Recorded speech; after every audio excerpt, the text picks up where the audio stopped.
Thank you for joining us today for USDTL ToxTime. My name is Grace de la Pena.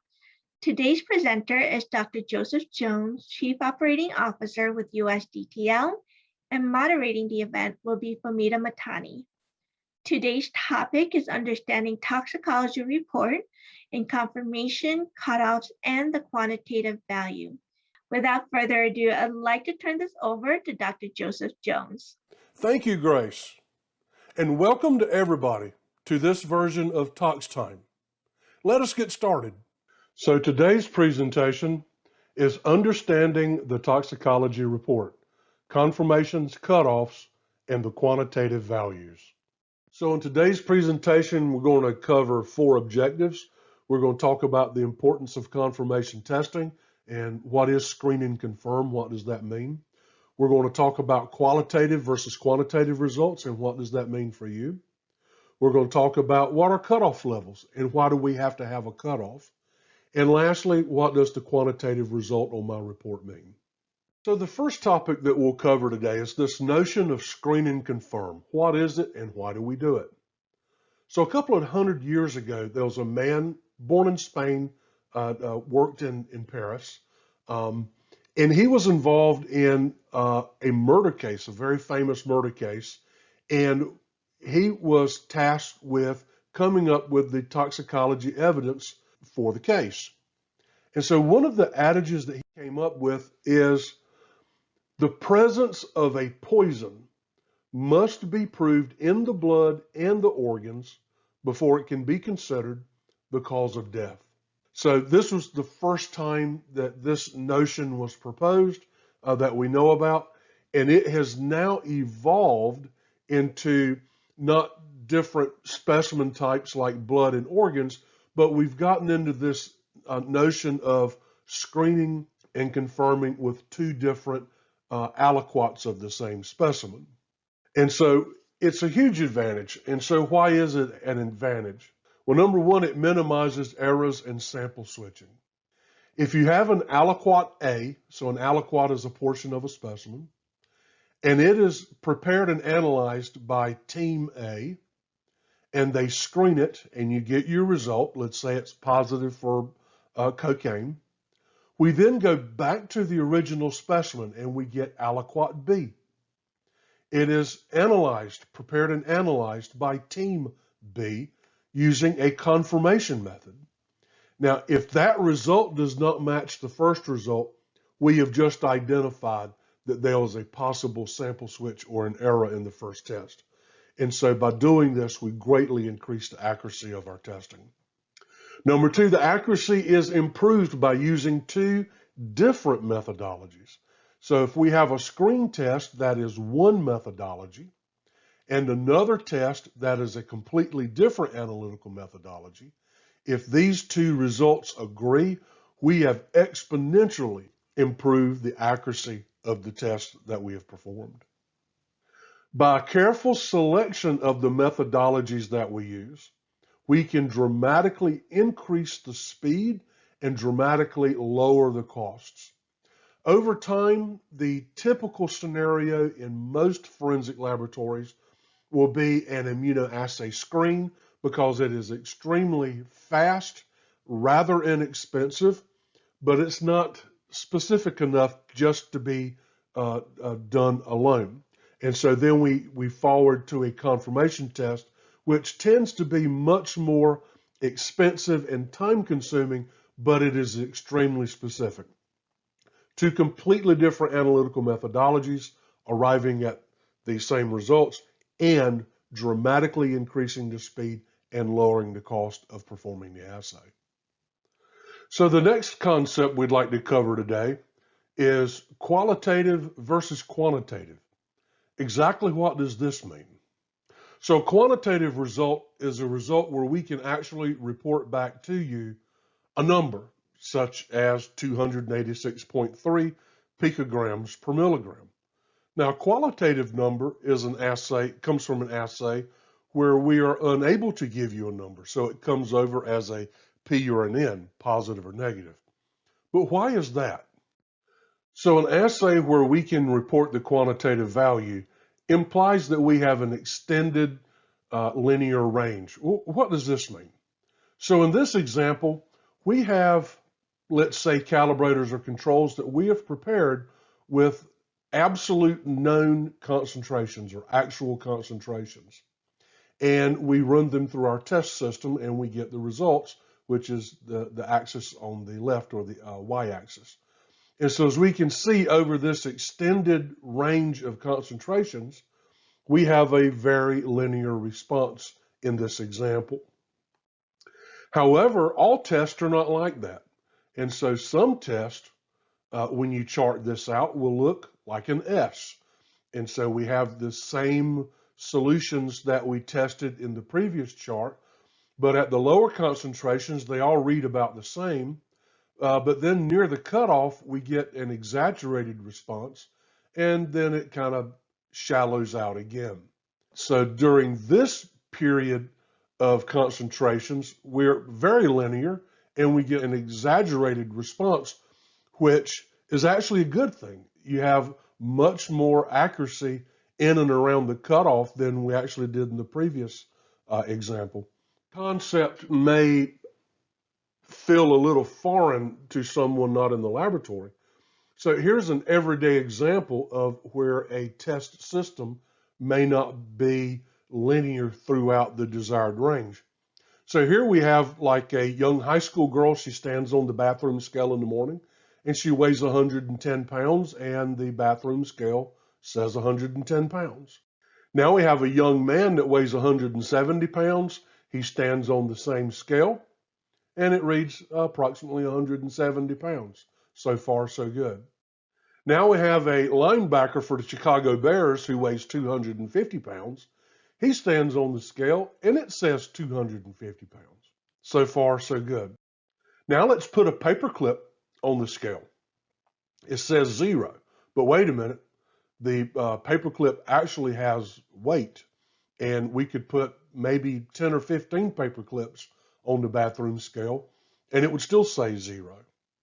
And then the cartoon character Peter Griffin steps on the scale, and it says he weighs a little bit more than 250 pounds, but wait a minute, Peter weighs 350 pounds.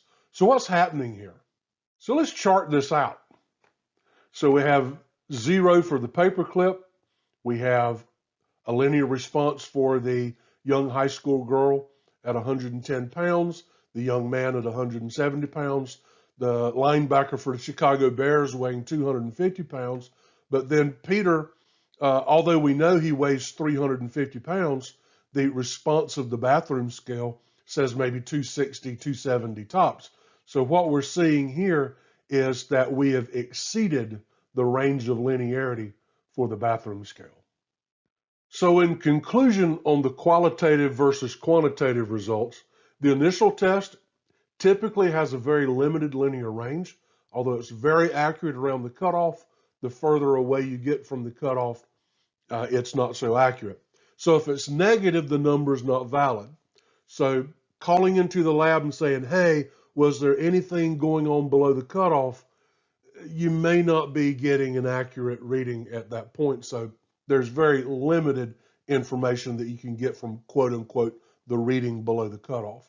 And this is why these reports are reported either as presumptive positive or presumptive negative. Now, on the other hand, the confirmation test, or at least most of the confirmation tests, there are some exceptions. They have a much longer linear range, but there's limits. As we saw in the bathroom scale, we see the same thing in the laboratory. This is why on your report, you will see some results as greater than a certain number. That's because it has exceeded that number, and we can't guarantee the precision of that number if we were to give it out. Also, it's very expensive when you're talking mass spectrometry as a confirmation method. Time consuming, the instruments cost a lot, very sophisticated. The individuals that run these pieces of equipment are generally some of the higher paid people in the laboratory. So just taken all together, very time consuming and expensive. That's why we only confirm the presumptive positives. So the next concept we'd like to talk about here today is, what are cutoffs and why do we need them? Lots of questions that we get at the laboratory is that I want a 0 cutoff. I want to know if you see anything. I would like for you to test it down to your limit of detection. So first things first, there's no such thing as a zero cutoff. If you set up a test such that 100 nanograms per mil is the cutoff, well, what about 10? And if you set up the assay with a 10 cutoff, what about 1? What about 0.1? What about 0.01? What about 0.001? Where does it stop? So what exactly is the limit of detection? The limit of detection is the lowest concentration where we can accurately identify the compound of interest, but it may not be accurately quantified. Now, we can determine these empirically or statistically. Empirically means that you take a standard and you do serial dilutions until it doesn't work anymore, and that is your empirical limit of detection. These calculations can also be performed statistically, looking at background noise and using standard deviations. Our laboratory uses both methods. So one of the things that our laboratory is required to do is to determine the performance characteristics of a test before we release it to the public. So what does that mean? So here we're looking at a test and we'll say that the cutoff is 100. We've chosen 100 as the cutoff, where above 100 is going to be positive, below 100 we will consider negative. So associated with this test, there will be a limit of quantitation. And so this is the lowest value that we can demonstrate that we can accurately quantitate that analyte in that test system. And then below that will be a number called the limit of detection that I just defined for us. Now, one of the things that our regulatory agencies require of us is that we have to publish exactly what is our precision and accuracy around the cutoff, and exactly what is the precision and accuracy around the limit of quantitation. And these two cannot overlap. They have to be separated by different amounts. Also, these ranges of precision and accuracy have to be within certain percentage points in order to be considered acceptable. Now, one of the things that we have to keep in mind as we're setting up cutoffs, limit of quantitations, and limit of detections is that periodically a donor will refute their result. And we have to be prepared to go back and analyze that specimen. It's called the retest. And so we'll look here at a patient sample that originally quantitated at, let's say, 120 picograms per milligram. So that was above the cutoff. It was considered positive. And 3 months later, they call back in. They go, Joe, I don't know what you guys did. The result is wrong. That's not me. I want you to retest the sample. Okay, so we retest the sample. Now, one of the things that we know is that depending on the analyte, depending on the specimen type, and sometimes even depending on the individual, that drug is going to decay over time, even if the specimen is frozen. And so we have to expect that over a period of time, that result may drop. And so in this particular case, after 3 months, the result fell to 110. So everything's still good here. It's still positive. But if they call back in 6 months, it may have dropped all the way down to, in this example, 70. This is why we don't use the same cutoffs when people are refuting their results. We do the retest, which goes down to the limit of detection, so that if they call back even a year later and we've had an exaggerated level of decomposition, it is highly likely that it has not decomposed below our limit of detection. In another example here, we have a sample that was just above the LOQ.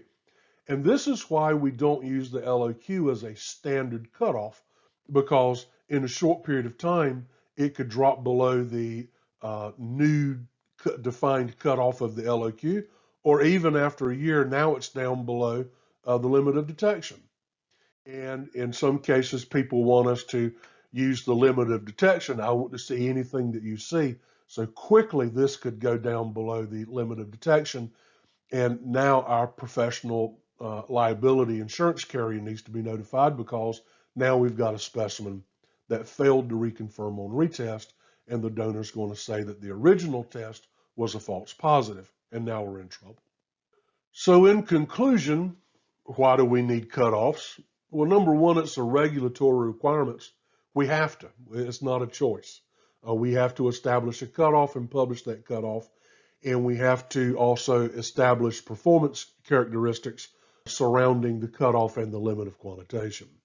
Number two, there's no such thing as a zero cutoff. There's always a little bit less than whatever number you choose. And so it's like, where does it stop? Careful selection of the cutoffs and limit of quantitation and limit of detection protects us against failing retest and the litigation problems that would cause down the road. Lastly, it promotes accuracy and precision of the results. We certainly want to have some sort of control over the assays that we use every day, and by reporting down to the bottom of the barrel, so to speak, every day, it leaves us open for not being able to accurately reproduce our results day in and day out.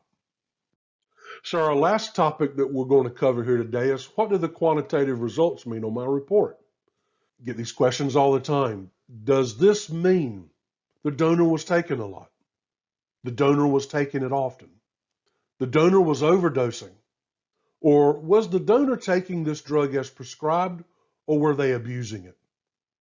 So the standard response to this is that when testing a reservoir specimen type, a specimen where analytes tend to accumulate, such as hair, nail, even urine, we're not able to backtrack to determine time, dosage, or frequency. Now, why is that? Well, there's many variables, especially in these reservoir specimen types. We have the time of last dose, we have the size of the dose, we have the frequency of use, we have hair color in terms of hair testing, we have the type of hair, location of the hair, hygiene, cosmetic treatment, individual differences. So all of these taken together, you'll never get the answers to all of these. And so with these unanswered variables, we end up having a result that says the person used that drug during a period of time. And so, now we can take a specific look at just hair color, one of those many variables. This was a really nice study published back in 1996 where they gave rats of differing colors a consistent dose of codeine, an opiate, over a 5-day period of time. And what they found is that the white rats had less of this alkaloid in their hair than the brown rats, who had less than the black rats. So these are very different results, and this is based just on hair color. A human study on this same phenomenon used zolpidem, and so 10 milligrams daily for 3 days. They took the hair from someone with grizzled hair, which meant that they had some gray or white hair and some dark colored hair, like this beard here. And they tested the different hair colors. The white hair had 0.4, the black hair had 39.7. Now extend this out to the population that you're testing, and you could have people taking the same dose of drug, but if 10% of this person's hair is gray versus 50% of this person's hair is gray, you're going to get two different results.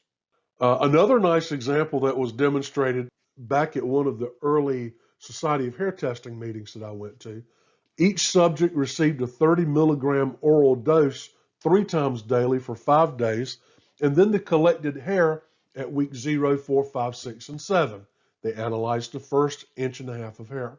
What they found was that based on hair color, they got rather different results. The people with black hair, we had over 1,000 picograms of codeine. Brown hair was 250. Sandy blonde hair was 119. And the redheads were 66.6. So same dose, same timing, and you get 4 different results from 4 different hair colors. Now, these are 4 specific hair colors. Hair colors fall in shades in between here, so it would be impossible, nearly impossible, to backtrack to determine exactly what the color is and exactly what you would expect. So in conclusion, we cannot determine time, dosage, or frequency. We cannot determine if it was used as prescribed or abused. We cannot determine if it was used a lot or if it was used a little. It is simply a positive or a negative over the time period that was represented by the specimen type. A couple of days for urine, up to 3 months for head hair, and up to a year or so for body hair. So Another thing that people try to do is follow the numbers down, and we really shouldn't do that either. In that you'll see these numbers bounce around, you'll see a phenomenon called pulsing, and we just should not use these numbers to make that determination. It's either positive or it's negative during the time period that was being tested. So now that we're nearing the end of our presentation, what can we do? Our clients have told us that they appreciate the amount of information that we've accumulated on our website. So please go to our website, USDTL.com, and we have lots of infographics, posters, news, articles. Please feel free to download that and use it any way that you wish. Also, feel free to call into our client services. The number is below. They'll be happy to help you with any testing options that are available to you and what drugs that are available to be tested for. They can also help you in how to order a test. And also, if you need to set up to send specimens to USDTL, adult and child at USDTL.com is the email below. Please feel free to send an email to our team, and they'd be very excited to give you a call and help set you up. So with that, we end today's ToxTime session. Subscribe to our channel to see more videos like this.